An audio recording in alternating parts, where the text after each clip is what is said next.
कौन है आप? आपका नाम? मेरा नाम प्रीता अरोड़ा है। मैं एक डॉक्टर हूँ और उस दिन पार्टी में जो कुछ भी हुआ उसकी चश्मदीद गवाह हूँ। तो आपको जो कुछ भी कहना है विटनेस बॉक्स में आके कहिए।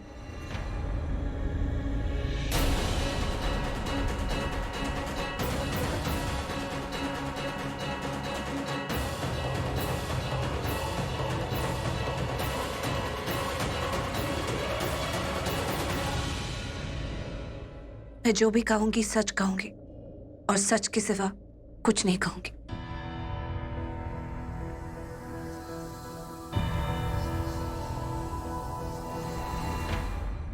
सर, मैं लूथरा फैमिली को बहुत अच्छे से जानती हूँ क्योंकि मैं करण लूथरा की दादी की पर्सनल फिजियोथेरेपिस्ट रह चुकी हूँ और आईसीबी की पार्टी में मैं टीम की फिजियोथेरेपिस्ट के तौर पे मौजूद थी।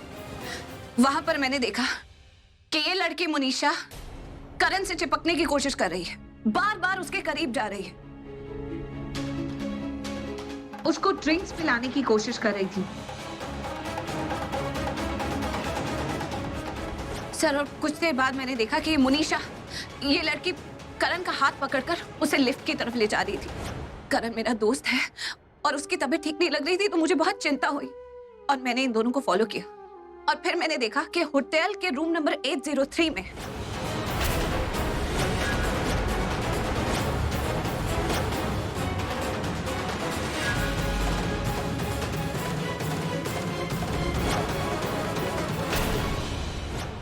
सर, मुझे नहीं पता कि ये मुनीशा ने करण को ड्रिंक में क्या मिलाकर दिया कि सिर्फ एक ड्रिंक के बाद करण अपना होश खो बैठा।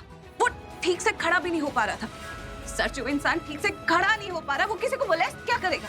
इस लड़की को कमरे से बाहर निकालने के बाद भी करण की तबीयत ठीक नहीं थी। मुझे बहुत चिंता हुई तो मैं भाग के होटल के रिसेप्शन पे गई ताकि होटल के डॉक्टर को बुला सकूं। डोंट वरी मिस, मैं अपना मेडिकल बैग लेके आता हूँ और मैं उन्हें फौरन अटेंड करता हूँ। आप घबराइए मत। सर, आप होटल के डॉक्टर से पूछ सकते हैं, वो इस बात की गवाही देंगे।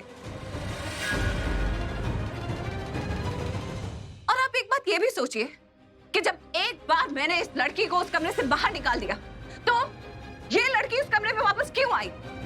मुनीशा ने कहा है ना कि करण ने उसे मोलेस्ट करने की कोशिश की है, तो वो अपने आप उस कमरे में वापस क्यों गई? सर, करण एक बहुत अच्छा इंसान है, एक बहुत ही नेक इंसान है। सर, वो सेलिब्रिटी है, लड़कियां उसकी तरफ अट्रैक्ट होती रहती हैं, पर वो कभी किसी से बदतमीजी से पेश नहीं आता, सबसे बहुत रिस्पेक्टफुली बिहेव करता है। और ऋषभ जी तो शराफत की जीती जागती मिसाल है। आप मुझे ये बात बताइए, अगर ये पैसे देकर केस को दबाने की कोशिश कर रहे होते तो ये खुद अपना वीडियो क्यों बनाते?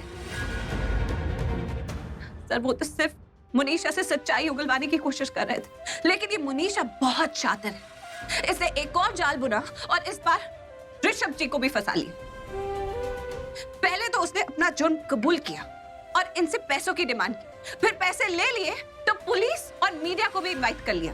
सर, बहुत ही तैयारी के साथ इसने ऋषभ जी को फंसाया है और इसने ये जो षड्यंत्र रचा उसे पुलिस ने सच मान लिया। जब मैं कमरे से निकली तो करण तो बेहोश हालत में था, तो वो कमरा अंदर से लॉक कैसे कर सकता है? ये मुनीशा थी जिसने देख लिया कि मैं कमरे से बाहर गई तो बड़ी चालाकी से कमरे के अंदर चली गई, कमरे को लॉक किया और ये सारा ड्रामा क्रिएट किया जो पुलिस और बाकी सब लोग सच मान रहे हैं। और मैं टाइम से इसलिए नहीं आ पाई क्योंकि मुझे किसी ने वॉशरूम में बंद कर दिया।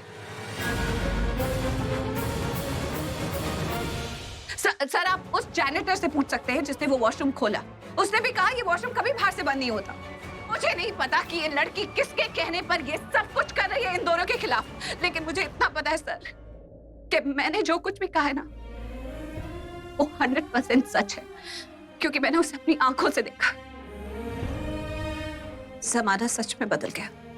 आज सिर्फ लड़कियां ही अनसेफ नहीं है, लड़के भी अनसेफ है, स्पेशली करण लूथरा जैसे सेलिब्रिटीज। इसका मतलब समझते हैं ना, आज हम स्त्री और पुरुष के समान अधिकार की बात करते हैं, तो अगर लड़कों के लिए एक सीमा तय है तो लड़कियों के लिए भी एक लिमिट सेट की जानी चाहिए। अगर वो लिमिट क्रॉस करती है तो वो भी मुजरिम कहलाए। क्योंकि सर, अगर मैं वहां टाइम पे नहीं पहुंचती तो करण लूथरा मोलेस्ट हो जाते। जज साहब, प्रीता अरोड़ा की गवाही से साबित हो जाता है कि उस रात मोनिशा के साथ कोई जबरदस्ती नहीं हुई। नहीं जज साहब, इस लड़की ने जो कुछ भी कहा सब शब्दों का भूल भुलैया है। हम कैसे मान लें? ये लड़की सच बोल रही है। और होटल का डॉक्टर कहाँ है? ये लड़की खुद आई विटनेस है। मिस्टर प्रोसिक्यूटर, अगर आप कुछ जिरह करना चाहते हैं तो आप कर सकते हैं। योर ऑनर, मैं इस विटनेस के लिए तैयार नहीं था। ये विटनेस लिस्ट में नहीं थी। हाँ, मैं इसको जरूर क्रॉस एग्जामिन करूंगा, लेकिन मुझे अगली तारीख चाहिए तैयारी के लिए। ग्रांटेड। आज से ठीक 1 हफ्ते के बाद इस केस की फिर से सुनवाई होगी। जज साहब, मैं आपसे रिक्वेस्ट करूंगा कि तब तक मेरे क्लाइंट ऋषभ और करण को 1 हफ्ते की बेल दी जाए, क्योंकि ये दोनों ही एक शरीफ परिवार से बिलोंग करते हैं और इन दोनों से ही किसी को कोई खतरा नहीं। इस नए एविडेंस को ध्यान में रखते हुए मिस्टर करण लूथरा और ऋषभ लूथरा की बेल मंजूर की जाती है।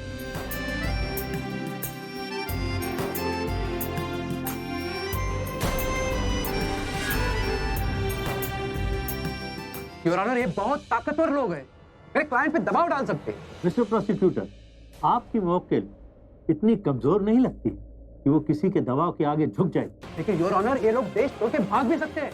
आजकल तो सारे अपराधियों में यही फैशन चल रहा है। हाँ, ये हो सकता है। इसलिए ये केस खत्म होने तक अदालत आदेश देती है कि ये दोनों अपने पासपोर्ट पुलिस स्टेशन में जमा करेंगे और हर तीसरे दिन पुलिस स्टेशन जाकर अपनी उपस्थिति दर्ज कराएंगे। इस आधार पर ही बेल दी जाती है। The court it adjourned for today.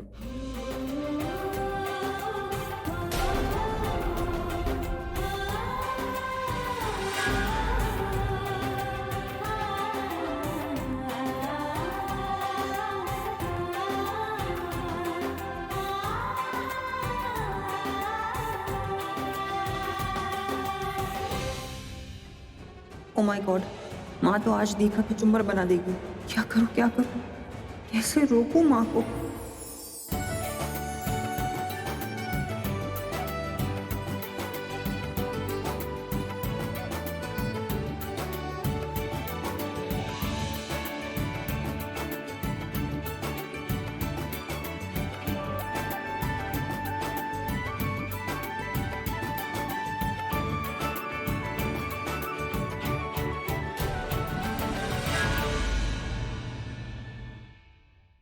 Preeta, I am sorry बेटा, मैंने तुम्हारे साथ बहुत गलत किया।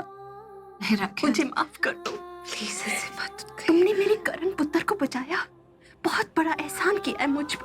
मैंने तो सिर्फ सच कहा। Thank you so much. अब क्या होगा, अब क्या होगा? ऐसी बैंड बजने वाली है हमारी। माय गॉड, क्या करूं मैं? मुझे समझ में नहीं आ रहा। सृष्टि, तुम यहाँ क्या कर रही हो? हम दोनों की फैमिलीज उस तरफ हैं, सब कितने खुश हैं। तुम इतनी टेंशन में क्यों लग रही हो? ऐसे आगे पीछे क्या घूम रही थी? टेंशन वाली तो बात है यार। क्यों? मेरे थी बहुत बड़ी मुश्किल में फंसने वाले में बता रही हूँ समीर। प्रीता को क्या मुश्किल होगी? क्या बोल रही हो?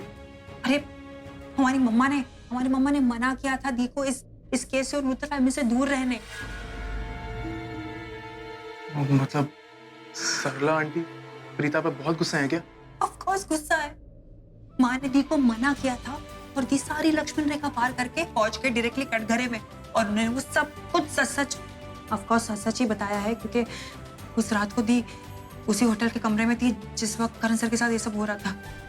और दी ने बहुत अच्छा किया सब कुछ सच बता के, लेकिन माँ ने तो मना किया था ना। अब मुझे समझ में नहीं आ रहा कि माँ हमारा क्या हाल करने वाली है। अब तो रोने धोने के अलावा और एक दूसरे के आंसू पोंछने के अलावा आई डोंट थिंक सो हमें और कोई काम है। मुझे तो इतनी टेंशन हो रही है, मुझे समझ में आ रहा कि माँ हमारा क्या हाल करने वाली है। बड़े चौड़े में आके मैंने माँ को बोल दिया था दी को मैं जबरदस्ती लेके गई थी करण सर के पास, और जो कि बात सच है। दी तो आना भी नहीं चाहती थी, माँ का मान रखना चाहती थी दी, लेकिन मैं जबरदस्ती उनको ऐसे हाथ में हाथ ऐसे करण सर के पास लेके गई। अभी पता नहीं यार, माँ तुम्हारी बैंड बजा देगी। तुम्हें आइडिया नहीं कितनी गुस्से वाली है हमारी मम्मा। मतलब ऋषभ जी और करण सर तो बच गए, हमारी बैंड बजने वाली है। मैं एक काम करती हूँ, दी को लेकर ना यहाँ से कहीं भाग जाती हूँ माँ आने से पहले। क्या कहते हो? है ना, मैं जा रही हूँ।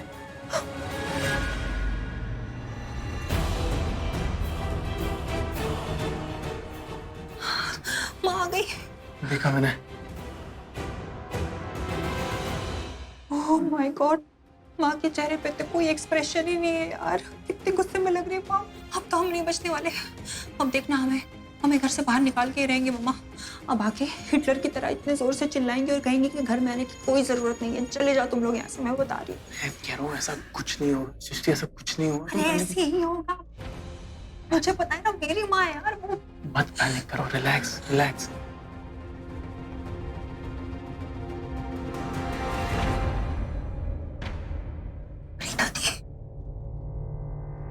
देख सटला, मुझे यहाँ कोई तेरा ड्रामा नहीं चाहिए।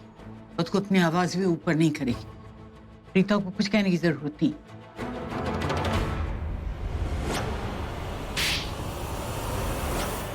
अब देखना माँ दी को एक जोरदार थप्पड़ लगाने वाली है, मैं बता रही हूँ। मैं ऐसा नहीं होने दे सकती। एक मिनट तुम ही रहना, मैं आती हूँ। ओके माँ दी को थप्पड़ मत मारना।